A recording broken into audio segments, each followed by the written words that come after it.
congratulatory phone call. Look, a request for investigation as to how American foreign aid will be spent does not equal soliciting election interference. The evidence brought before us does not amount to a high crime. Indeed, it does not amount to any crime. Democrats claim that we must protect the integrity of our election. Look, if you really cared, then I have to ask, what are we missing while we've been focused on impeachment? We tied up the Intelligence Committee, we tied up the Judiciary Committee, and oh, by the way, the Ways and Means Committee had to give up their room. They couldn't even meet while you were doing all of this. So this impeachment investigation is being painted as a protection against future interference, when in reality, President Trump's request looks back at the 2016 election. Russia is the winner in this exchange because they have disrupted the process. Expired. Gentleman from Massachusetts. Gentleman from Oklahoma. Madam Speaker, the gentleman is passionate about records. I should remind him that we've gotten no records from this White House, not a single document. At this time, I'd like to yield 1.5 minutes to the gentlewoman from Florida, a distinguished member of the Rules Committee, Ms. Shalala. Gentlelady is recognized for 1.5 minutes. Madam Speaker, I come to impeachment with deep sadness. The facts of this case are painful and indisputable. We know that the President illegally held up congressionally appropriated aid to the Ukraine. We know that he conditioned the release of this aid on Ukrainian President Zelensky's opening an investigation based on a debunked conspiracy theory about his political rival and foreign interference in the 2016 election. We also know that the President has actively blocked congressional attempts to determine the extent of his misconduct by ordering executive branch officials to defy subpoenas and withhold information.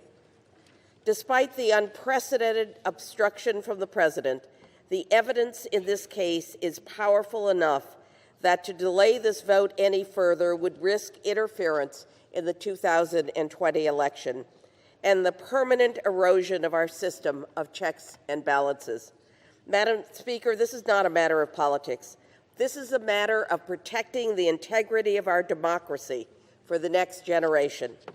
As we labor to pass on to future generations many of the great hallmarks of our society, we must also work with active stewardship and vigilance to pass on a vibrant and functional democracy.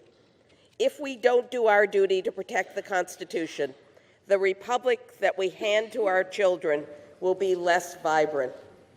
If we do not do our duty to protect the Constitution, the republic that we hand to our children will be less resilient and less effective. Gentlelady's time's expired. Gentleman from Oklahoma. Thank you very much, Madam Speaker. Madam Speaker, I yield 4 minutes to my very good friend and fellow member of the Rules Committee and of the Judiciary Committee, the gentlelady from Arizona, Ms. Lesko. Gentlelady's recognized. Thank you, Mr. Cole, for yielding me the time. Madam Speaker, you know, God takes us on journeys in our life. And about 30 years ago, I was married to an abusive ex-husband. And when I finally left him, there were times in my life I had no money and no place to live. And I tell you what, I never dreamed in a million years that I would be standing here today as a congresswoman in the United States House of Representatives. And I tell you what, I never would have believed that I would be standing here talking about impeachment of a president of the United States. I serve on the Judiciary Committee. I also serve on the Rules Committee. I have spent hours and hours and hours reading transcripts, looking at documents, hearing testimony. And I can tell you one thing. I believe this is the most unfair, politically biased, rigged process that I have seen in my entire life. Here are the facts. There is no proof, none, that the president has committed an impeachable offense. Not one of the Democrat witnesses, not one, was able to establish that the president committed bribery, treason, or high crimes and misdemeanors as required in the U.S. Constitution. And as I've said before, the Democrats are really undermining their own argument here, because 17 out of the 24 Democrat members on the Judiciary Committee voted here on this floor to move forward articles of impeachment on July 17th of this year, before President Trump's call even took place. And 5 out of the 9 Rules Committee members that are Democrats did the same thing.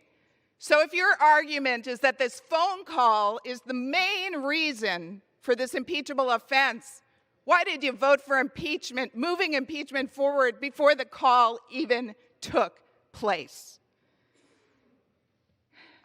The process has been rigged from the start. Other members have told you.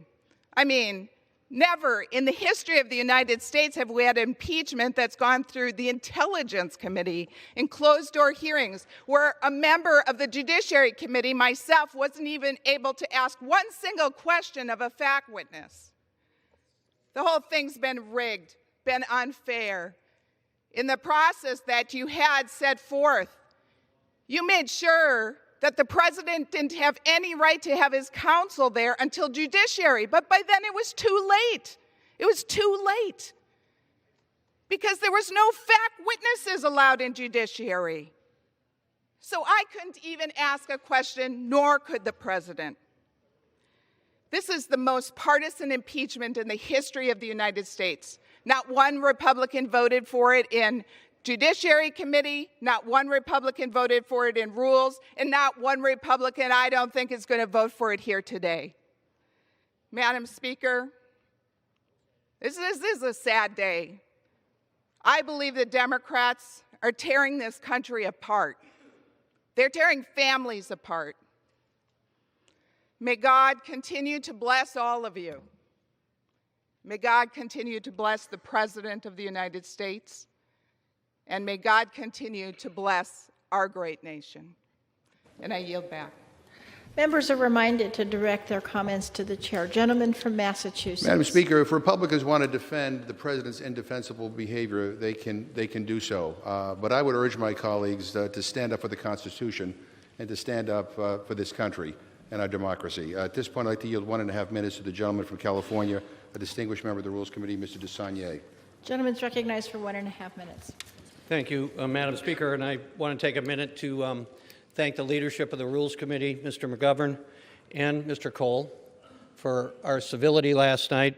Although it was a long hearing and we are very much in disagreement, I felt proud to be part of that hearing, and I really want to recognize both the ranking member and the chair.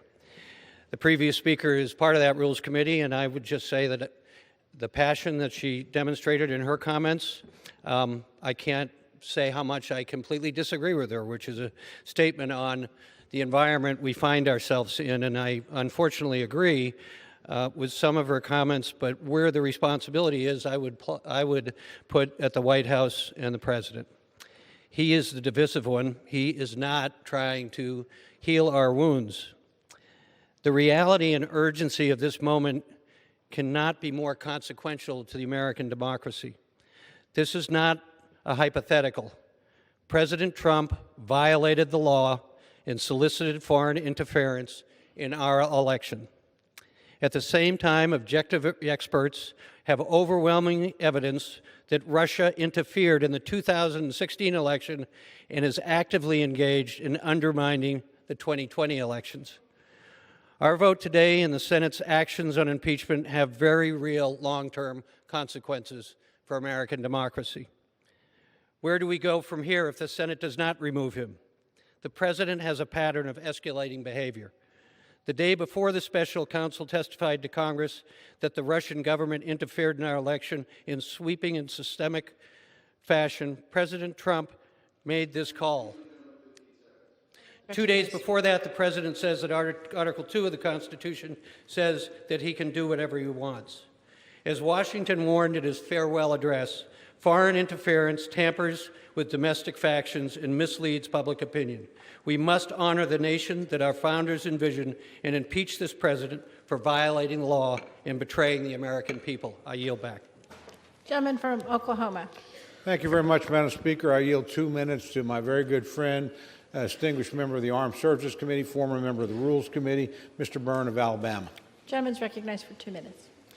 Madam Speaker, I rise in strong opposition to the rule and the underlying resolution to impeach President Trump. When the framers granted the House the power to impeach, they feared that it would be abused. Today, those fears are realized. In record speed, this majority has assembled hearsay, speculation, and presumptions for the purpose of overturning the 2016 election.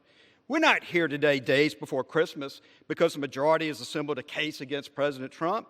No, we're here today because the Democrat majority believes getting impeachment done now will provide their vulnerable members time to distance themselves from their vote. But I assure you, Madam Speaker, the American people are watching. Many of my colleagues have, from day one, rejected the people's choice of President Trump. But another president will come along more to the majority's liking. Our actions here today will be remembered and will set the standard. The second article of impeachment seeks to remove President Trump for failure to produce certain requested witnesses and documents. But as the majority knows, every president in history has asserted executive privilege. The House has a legal avenue to challenge the president, the courts. But the majority has skipped this step, showing that this is about impeachment as fast as possible, however possible. Most of my friends on the other side of the aisle had no problem backing President Obama when he stonewalled the House for years to block our quest to find out the truth in the Fast and Furious investigation. That is why I filed an amendment to the resolution rejected by the Rules Committee, saying, based upon the Democratic majority standard, they should have written articles of impeachment against President Obama and Eric Holder. I wish my colleagues would think about the standard being set. I predict that they will very soon regret it, and I yield back. Gentleman yields back. Gentleman from Massachusetts. Madam Speaker, I yield 1 minute to the gentlewoman from California, a distinguished member of the Rules Committee, Ms. Torres. Gentlelady is recognized for 1 minute. Madam Speaker, the facts are clear.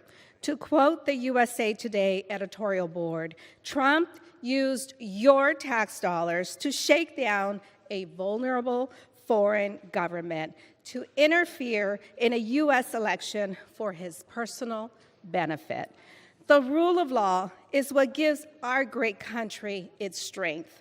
The rule of law is what separates us from third world countries, where dictators reign for decades on end. The rule of law is what makes us the envy of the world, the place that other countries look to as they grow their own democracies. And it is the rule of law that brings us here today. We never want to see the rule of law deteriorate or rampant corruption take hold. We never want to see the day when future generations flee for refuge in another country, the way that others are seeking refuge in our southern border right now. I urge my colleagues to vote yes. American values and our Constitution are worth fighting for. Gentleman from Oklahoma. Thank you, Madam Speaker. I yield 2 minutes to my very good friend, distinguished lady from Indiana, Ms. Lewinsky, also distinguished member of the Ways and Means Committee. Gentlelady is recognized for 2 minutes. Thank you, Madam Speaker. I rise today in direct opposition to this rule and in opposition to the divisive bipartisanship that is on display right now in this House of Representatives. It's no secret that Democrats have wanted to impeach President Trump since day one, regardless of any fact. They knew the result they wanted. They just needed time to figure out how to get there. So they began their impeachment inquiry. Behind closed doors, selective leaks instead of transparency, no due process. Once they'd crafted their perfect narrative, they moved on to public hearings. They hoped the American people wouldn't notice that they failed to uncover one piece of evidence to justify impeachment. They failed to make the case for this drastic action. And yet here we are. For the first time in history, a president is on the brink of being impeached with the votes of one single party. But let's be clear about one thing. This impeachment obsession is not about accountability. It's not about justice. It's not even about the Constitution. It's about pure partisan politics at its worst. And you're watching it right here. And the American people see right through this today. They've seen the rigged process. They've seen the lack of transparency and the complete absence of any supporting evidence. They know that Washington's broken. That's why they sent us here, to fix it. But instead, House Democrats are dividing the country and further shaking the people's trust in this Congress. It's a sham impeachment. It's been carried out at the expense of hardworking Americans who just want us to move forward. Madam Speaker, this charade should go no farther. We should stop wasting time. Focus on what keeps our nation moving forward. Helping workers and families thrive. Protecting the safety and security of our country. I urge my colleagues to vote against the rule so we can get back to work for the American people, and I yield back. Gentlelady yields back. Gentleman from Massachusetts. Madam Speaker, I yield 1 minute to the gentleman from New Mexico, the Assistant Speaker, Mr. Lujan. Gentleman's recognized for 1 minute. Madam Speaker, no one came to Congress to impeach a president. We came here to solve the mighty issues that impact the lives of the constituents we pledged to serve. I'm here because too many families in my district still rely on water trucked in from dozens of miles away. I'm here because too many New Mexican children still go to school hungry. I'm here because too many women in New Mexico drive for hours to find a doctor able to care for them. But this moment has found us. We have reached a point in time where our love of country compels action, where our duty to this republic mandates that we do what's right. The president's behavior is so blatantly wrong that ignoring his abuses of power would be abdicating the oath we made to protect this country and uphold our Constitution. Thank you, and I yield back. Gentleman yields back. Gentleman from Oklahoma. Thank you, Madam Speaker. Madam Speaker, I yield myself such time as I may consume. Gentleman's recognized. Thank you, Madam Speaker. If we defeat the previous question, I will offer an amendment on the rule. The House shall not proceed to consideration of the underlying resolution until 6 conditions are met. All evidence in the possession of Chairman Schiff has been made available to the Judiciary Committee. The Chairman Schiff appeared before the Judiciary Committee to testify to the report that he authored. That all underlying unclassified evidence has been made available to the public. Minority members of the Judiciary Committee have received their right to Minority Hearing Day. Minority witnesses requested by Ranking Member Nunes and Ranking Member Collins are called and allowed to be heard in accordance with HRS 660, and subpoenas requested by Ranking Member Nunes and the Intelligence Committee are issued and enforced. Madam Speaker, to be clear, my amendment ensures that the majority does not proceed without providing a fair and equitable and transparent process, one that respects minority rights, one that opens up the investigation to all members of the House, and one that allows Republicans on the Judiciary Committee to examine the most relevant witnesses. Perhaps most crucially, it will allow all members to fully consider the information available to the committee that actually conducted the impeachment investigation, the Permanent Select Committee on Intelligence. The process the House has followed has been abysmal. It was closed, an unfair process, and did not respect minority rights and did not give the president due process. But we can change that today. If we defeat the previous question, the House will only move forward with a real, thorough, and ultimately fair process that all members can be proud. Madam Speaker, I ask unanimous consent to insert the text of my amendment in the record, along with extraneous material immediately prior to the vote on the previous question. With that, I urge no vote on the previous question. And I yield 1 minute to my good friend, gentleman from Georgia, Mr. Heiss. Gentleman's recognized for 1 minute. I thank my good friend. The majority has thrown almost every allegation imaginable against this president, and yet these articles of impeachment that have been submitted cannot name a single actual crime. After all the drama, the majority has not found a single shred of evidence, only second, third, fourth-hand information, but the facts have remained the same. The transcript speaks for itself. There was no quid pro quo. The Ukrainian government said multiple times they felt no pressure whatsoever. The aid ultimately came, and even Speaker Pelosi said that this whole thing would have compelling, overwhelming bipartisan support. None of those things exist. I urge my colleagues to stand against the rule and the forthcoming articles of impeachment. This is a disgrace and dangerous to America, and I urge a no. Gentleman With that, yields I back. Gentleman from Massachusetts. Madam Speaker, I yield 1 minute to the distinguished gentlewoman from Massachusetts, Ms. Clark. Gentlelady is recognized for 1 minute. Madam Speaker, to paraphrase one of our founding mothers, Abigail Adams, a people may let a president fall, yet still remain a people. But if a president lets his people slip from him, he is no longer a president. Just as Abigail Adams warned, Donald Trump has let the people slip from him. He works for himself, not us. He tried to extort a foreign government into investigating a political rival, and he has unlawfully withheld witnesses and evidence. If we want a democracy, today we must stand for the rule of law. A vote to impeach is a vote to remain a government that is of, for, and by the people. It is a vote born of great fear for our future, but also rooted in optimism, that if we stand for the truth, for our Constitution, we can continue to create a country of liberty, justice, and equality for all. I yield the remainder of my time. Gentlelady yields back. Gentleman from Oklahoma. Might I inquire, Madam Speaker, how much time we have remaining? Gentleman from Oklahoma has 5 1/4 minutes remaining. Thank Gentleman from Massachusetts has 13 1/4 minutes remaining. you very much, Madam Speaker. I yield 90 seconds to my good friend, the distinguished gentleman from New York, Mr. Zeldin. Gentleman's recognized for 1.5 minutes. Thank you, Madam Speaker. And my colleagues on the other side of the aisle throughout this whole process, their allies in the media, they like to say that Republicans only want to talk about process, not substance, even though we continue to talk about substance as well. They declare their facts are uncontested. They just did it again. So just to maybe recap a few for everyone watching at home, as well as my colleagues on the other side of the aisle, hopefully they'll listen. President Zelensky says there was no demand, no pressure, no quid pro quo. Andrei Yermak said on December 10th that their whole story with regards to the December 1st meeting with Ambassador Sondland is completely refuted.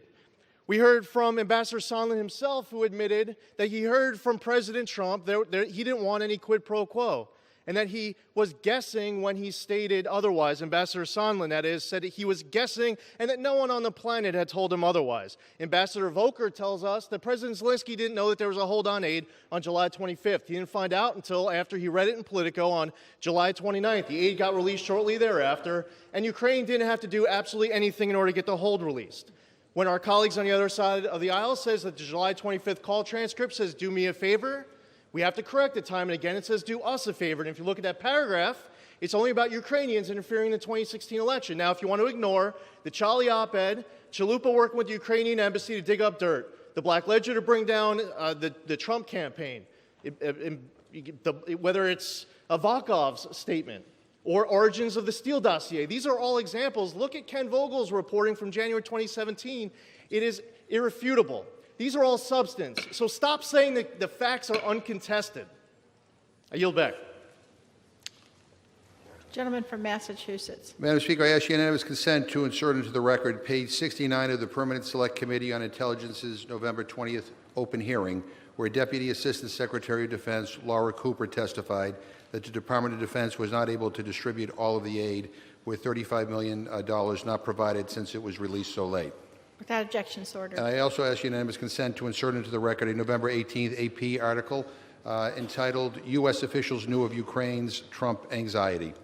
Without objection, so ordered. At this point, Madam Speaker, I'm proud to yield 1 minute to the gentleman from Massachusetts, Mr. Kennedy. Gentleman's recognized for 1 minute. Dear Ellie and James, this is a moment that you will read about in your history books. Today, I will vote to impeach the President of the United States. And I want you to know why.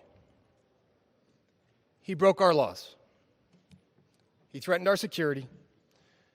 He abused the highest, most sacred office in our land. I want you to know that it does not feel good. I can't stop thinking about the cost to our country. Not just the impeachable offenses, but the collateral damage of a president who uses power like a weapon against his own people, erodes our decency, degrades our dignity. I don't yet know how they will tell the story of this era, but I want to tell you the story of this day. Let the record show that today, justice won, that we did our job, that we kept our word, that we stood our sacred ground.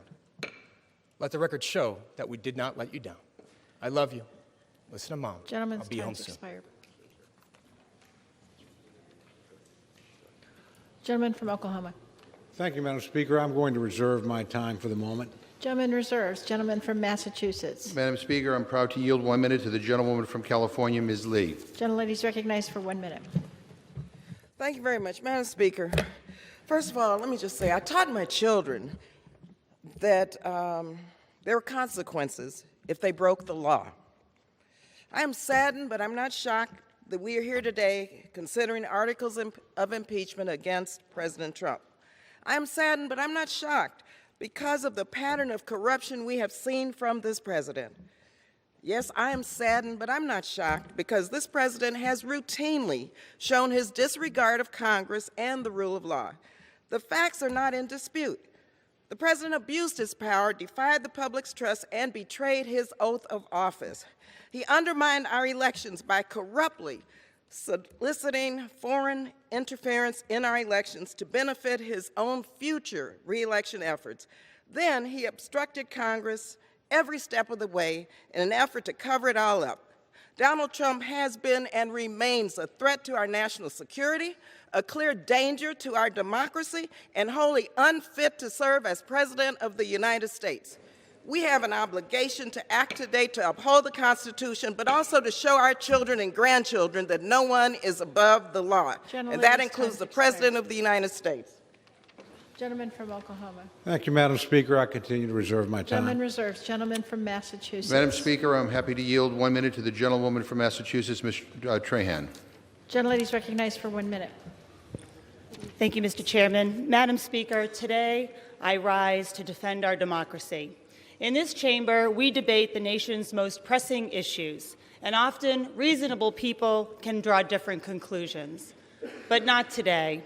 The facts are black and white. President Trump abused the power of his office for personal and political gain, and then he engaged in a cover-up.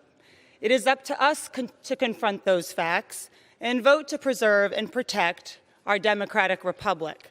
This is not a fight I or my colleagues sought out when we ran for Congress, but it is one we pledged when we raised our right hand and swore an oath to defend our Constitution.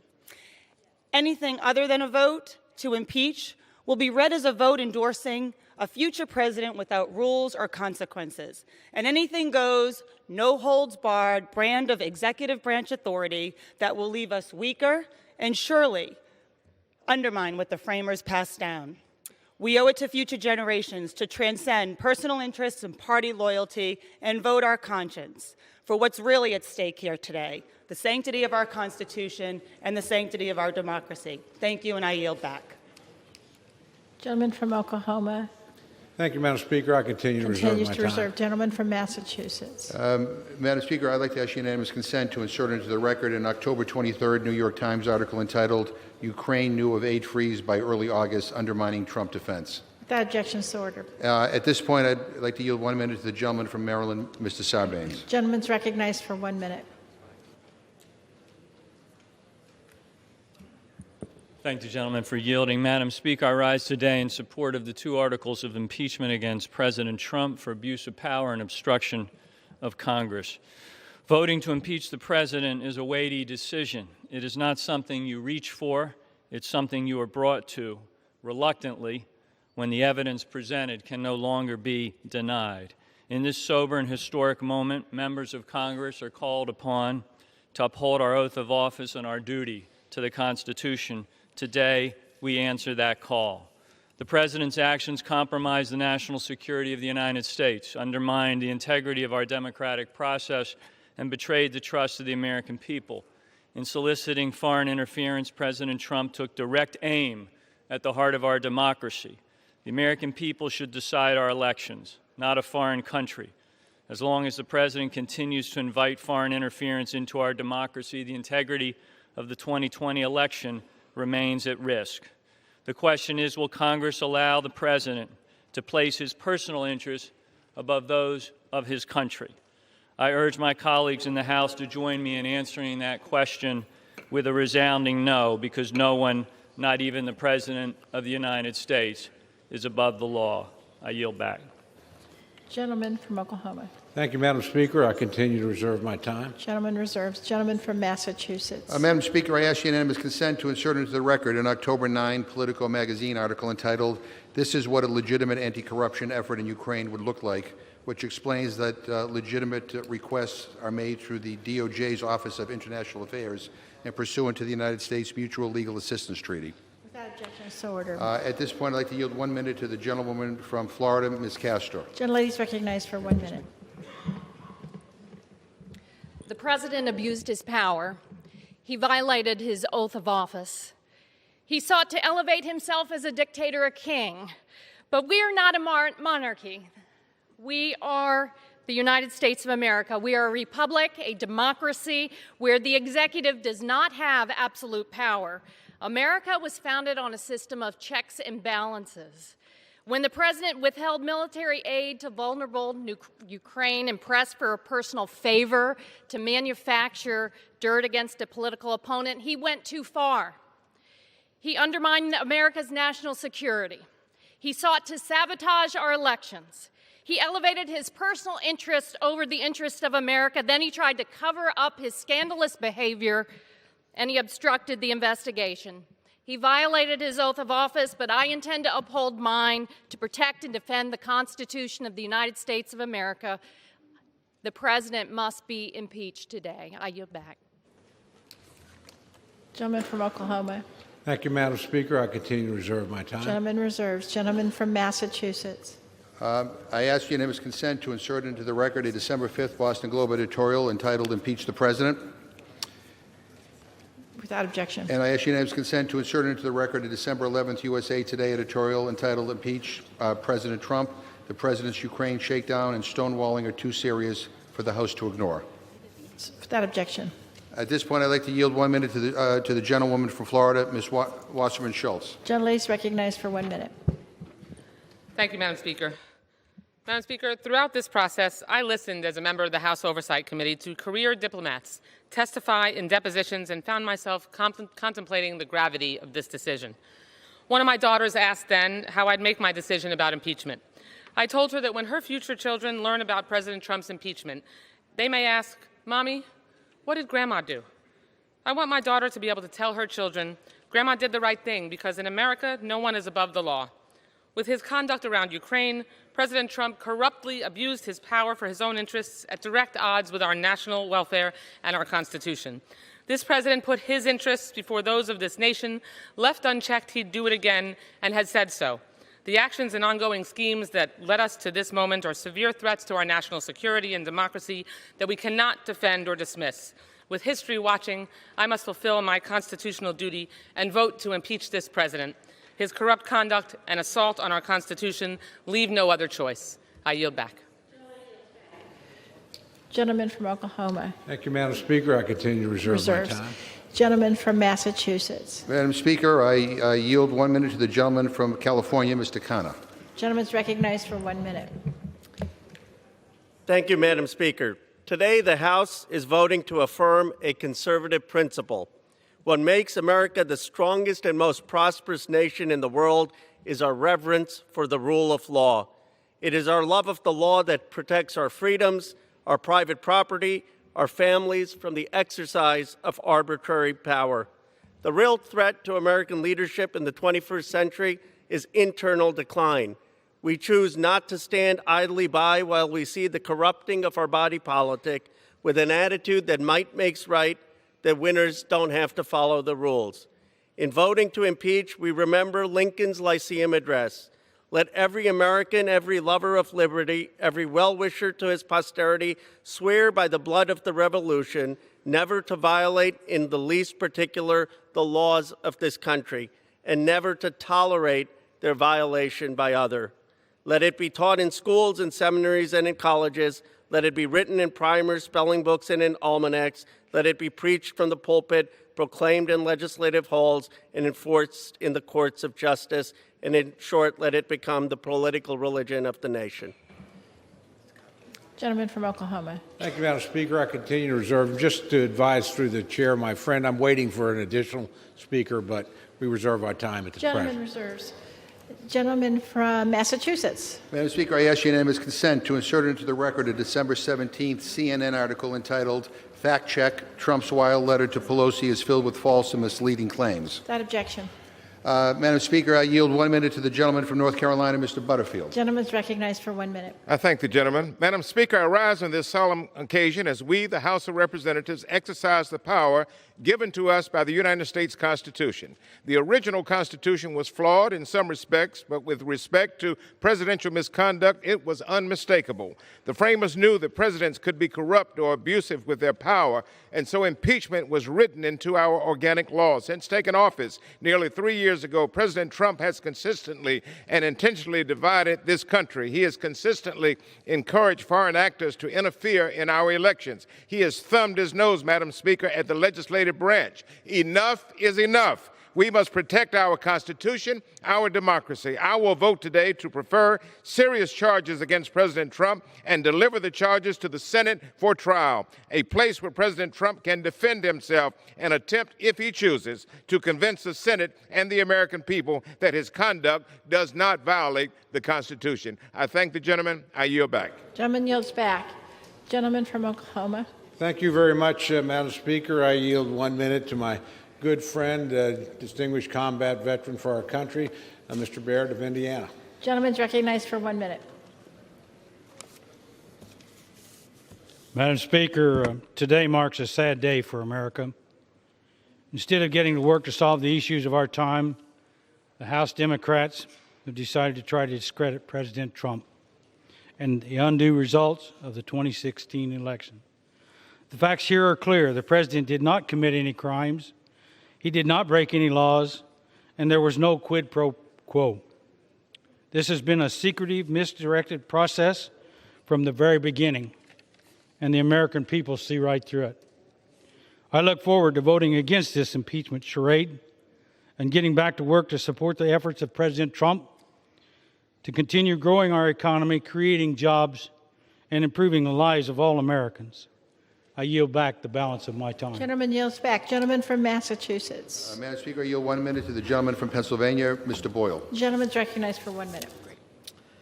Thank you. Madam Speaker, this is the fourth impeachment proceeding against an American president, and the most serious.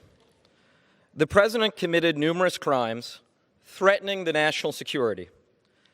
Ultimately, the matter before us today is not a question of fact, for the evidence is undisputed, nor is it a question of law, as the Constitution is clear. The heart of the matter is this: will members of this House have the courage to choose fidelity to the Constitution over loyalty to their political party? For the sake of our Constitution and our country, for Americans today and tomorrow, I urge all members to summon the courage to uphold the rule of law and vote yes. I yield back. Gentleman yields back.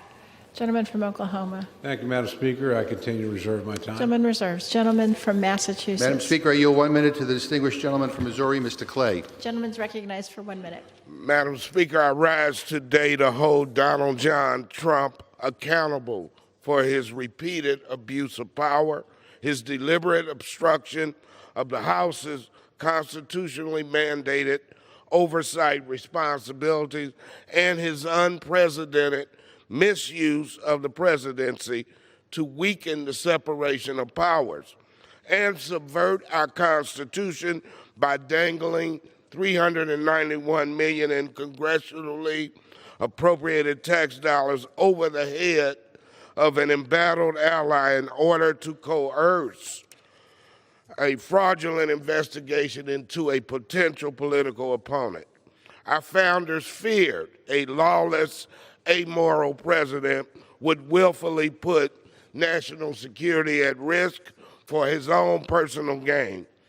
In 1974, Republicans made it clear that their ultimate loyalty was not to one man, but to upholding the Constitution. Today, the uncontested evidence shows Donald Trump violated his oath of office. My friends on both sides of the aisle can either defend him or defend the Constitution. History will not permit you to do both. I yield back. Gentleman from Oklahoma continues to reserve. I do, Madam Speaker. Gentleman from Massachusetts. Can I inquire of the gentleman how many more speakers he has? I'm prepared to close when my friend is. I'm prepared to close. Gentleman from Oklahoma is recognized to close. Thank you very much, Madam Speaker. I yield myself the balance of my time. Recognized. Madam Speaker, before I begin my formal remarks in closing, I want to say one thing for the record. I have great respect for all my friends on the other side of the aisle, and I am sure they're voting their convictions. So when I vote mine, please don't imply I'm doing it for my political party. I'm doing it because it's what I believe is right. And I do believe I can defend both the President and the Constitution of the United States, and I think that's exactly what I am doing. Madam Speaker, I cannot oppose this rule strongly enough. The process we saw leading up to it today was a complete charade. It was a closed process, an unfair process, and a rushed process, and it could only have ever had one logical, predetermined ending. Throughout it all, the majority trampled on minority rights. They refused to call witnesses with relevant firsthand knowledge. They relied on hearsay news reports to make their case. They denied Republicans the right to hold a minority hearing day, and they refused the President of the United States his due process rights in the committee that was actually conducting the impeachment process and investigating him. And in the end, what was the result? Articles of impeachment based on an event that never happened, a purported quid pro quo that did not exist, aid that was allegedly withheld that in reality was never withheld at all, and a narrative of intent based on nothing more than fantasy. Madam Speaker, we deserve better than this.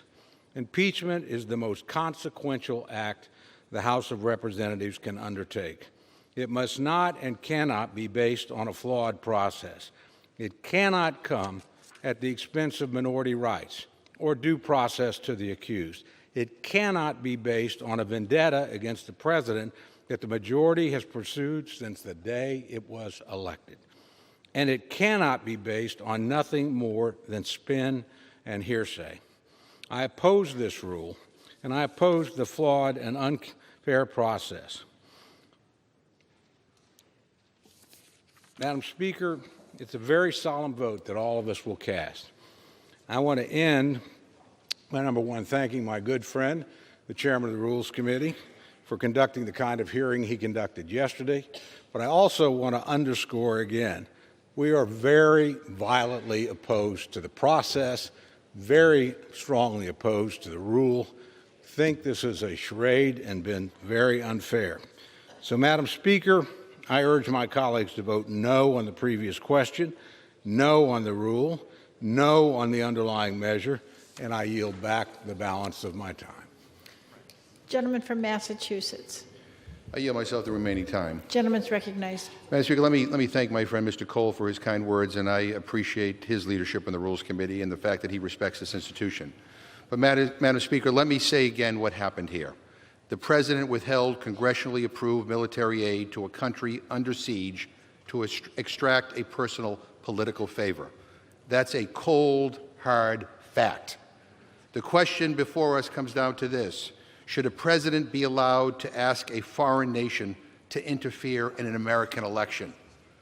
You know, I remember my first political experience as a middle schooler in 1972, leaving leaflets at the homes of potential voters urging them to support George McGovern for president. No relation, by the way. I remember what an honor it was to ask people to support him, even though I was too young to vote myself. And what a privilege it was later in life to ask voters for their support in my own campaigns. I've been part of winning campaigns, and I've been part of losing ones, too. People I thought would be great presidents, like Senator McGovern, were never given that chance. Make no mistake, I was disappointed, but I accepted it. I would take losing an election any day of the week when the American people render that verdict. But I will never be okay if other nations decide our leaders for us. And the President of the United States is rolling out the welcome mat for that kind of foreign interference. To my Republican friends, imagine any Democratic president sitting in the Oval Office, President Obama, President Clinton, any of them. Would your answer here still be the same? No one should be allowed to use the powers of the presidency to undermine our elections, period. This isn't about siding with your team. I didn't swear an oath to defend a political party. I took an oath to uphold the Constitution of the United States of America. And when I vote yes on this rule and the underlying articles, my conscience will be clear. I ask all of my colleagues to search their souls before casting their votes. I ask them all to stand up for our democracy, to stand up for our Constitution. Madam Speaker, I urge a yes vote on the rule and the previous question. I yield back the balance of my time, and I move the previous question on the resolution. The question is on order in the previous question on the resolution. All in favor say aye. Aye. Opposed, no. No. In the opinion of the chair, the ayes have it. Madam Speaker. Gentleman from Oklahoma. Thank you, Madam Speaker. On that, I would request the yeas and nays. The yeas and nays are requested. Those favoring a vote by the yeas and nays will rise. A sufficient number having risen, the yeas and nays are ordered. Members will record their votes by electronic device. Pursuant to Clause 9 of Rule 20, the chair will reduce to 5 minutes the minimum time for any electronic vote on the question of adoption of the resolution. This will be a 15-minute vote.